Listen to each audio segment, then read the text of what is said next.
Hello and welcome students. In this video we shall do the next chapter of grammar, that is clauses. What is a clause? A clause is a group of words having subject and a finite verb. एक clause जो है वो group of words होता है जिसमें subject होता है और एक finite verb होता है. For example, a man who has a few cares is blessed. In this sentence, who has a few cares is a part of the sentence. It has who as a subject and has a few predicate. इस sentence में who has a few cares एक part है sentence का. यहाँ पर who word जो है वो काम कर रहा है सब्जेक्ट का और has a few cares काम कर रहा है predicate का. Now kinds of clauses. Clauses are mainly of three kinds. First one is main clauses. It is also called principal clause. Second one is subordinate clauses. It is also called dependent clause. And third one is coordinate clauses. Firstly, we will discuss about main clause or independent clause or principal clauses. A clause is main or independent or principal when it can stand alone as a sentence. एक clause main, independent या principal clause तब होता है जब वो अकेला एक sentence का काम करता है यानी कि complete meaning clear करता है. For example, I warned her but she was persistent. In this sentence, I warned her needs little further explanation.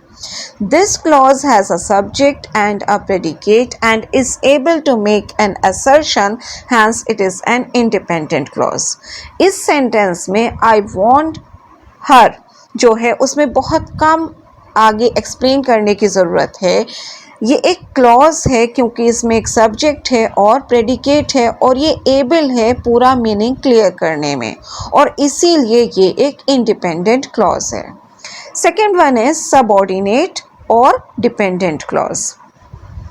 A subordinate or dependent clause cannot stand as a sentence because it is introduced by or is tied to the rest of the sentence by means of a word that subordinates the matter that follows it.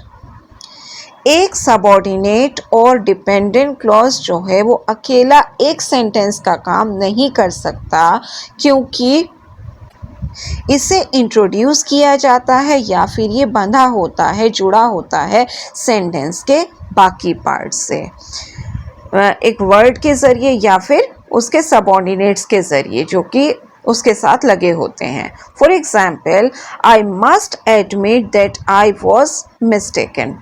In this sentence, the clause that I was mistaken does not make any independent assertion or meaning.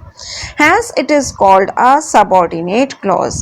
इस sentence में जो clause है that I was mistaken, ये एक independent clause नहीं है क्योंकि इसमें कोई जो है अकेला ये एक सेंटेंस का काम नहीं कर सकता अगर हम इसमें आई मस्ट एडमिट ऐड ना करें और इसीलिए ये एक सबऑर्डिनेट क्लॉज है क्योंकि ये डिपेंड करता है अपनी मीनिंग के लिए ऑन आई मस्ट एडमिट, इसके ऊपर ये डिपेंड करता है, इसलिए ये एक सबऑर्डिनेट क्लॉज है. Now kinds of subordinate clauses.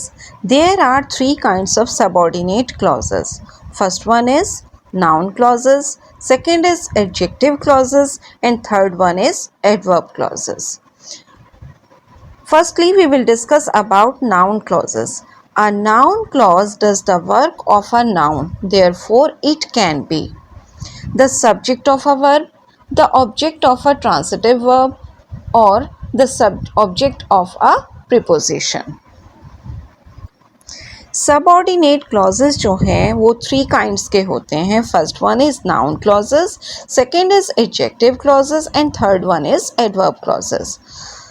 अब noun clauses जो हैं वो काम करते हैं एक noun का और इसीलिए ये एक subject of verb हो सकते हैं या फिर एक ऑब्जेक्ट ऑफ ट्रांसिटिव वर्ब हो सकते हैं और ऑब्जेक्ट ऑफ अ प्रीपोजिशन भी हो सकते हैं. Now we shall discuss about adjective clauses. An adjective clause modifies or limits or points out a noun or a pronoun. एक adjective clause जो है वो बताता है या limit करता है या फिर point out करता है एक noun या pronoun को. For example, uneasy lies the head that wears a crown. In this sentence, that wears a crown is an adjective clause. A stranger was seen near the place where a bomb was exploded. In this sentence, where a bomb exploded is an adjective clause. An adjective clause is introduced by a relative pronoun or by a relative adverb. एक adjective clause जो है वो introduce किया जाता है by a relative pronoun or by a relative adverb. Relative pronouns के बारे में आप जो है प्रीवियस क्लासेस में भी पढ़ चुके हैं.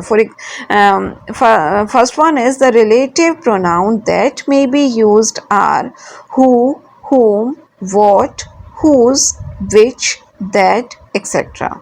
For example, uneasy lies the head that wears a crown. In this sentence, that is relative pronoun. Second one is the relative adverbs that may be used are when, where, how, why. यहाँ पर जो relative adverbs use किए जा सकते हैं वो हैं when, where, how, why. For example, a stranger was seen near the place where a bomb exploded. In this sentence, where is a relative adverb. We found no reason why he should be punished. In this sentence, why is a relative adverb. Now we shall discuss about adverb clauses. An adverb clause usually modifies a verb. It tells something about an action. It may tell the time, place or manner of an action. It may also tell the cause, purpose or effect of the action. एक adverb clause जो है वो usually verb के बारे में बताता है, verb को मॉडिफाई करता है, वो बताता है हमें किसी एक्शन के बारे में, किसी काम के बारे में. ये हमें बता सकता है टाइम, प्लेस या वो काम किस मैनर में हुआ इस बारे में. और ये हमें उसका कॉज भी बता सकता है, पर्पस बता सकता है या उसका क्या इफ़ेक्ट हुआ एक्शन का उसके बारे में भी बता सकता है. For example, the boy cried as loudly as he could. तो यहाँ पर जो है as loudly as he could जो है वो एक adverb clause है और वो हमें बता रहा है manner के बारे में. Second sentence is she talks as if she were a princess. In this sentence, as if she were a princess is an adverb clause.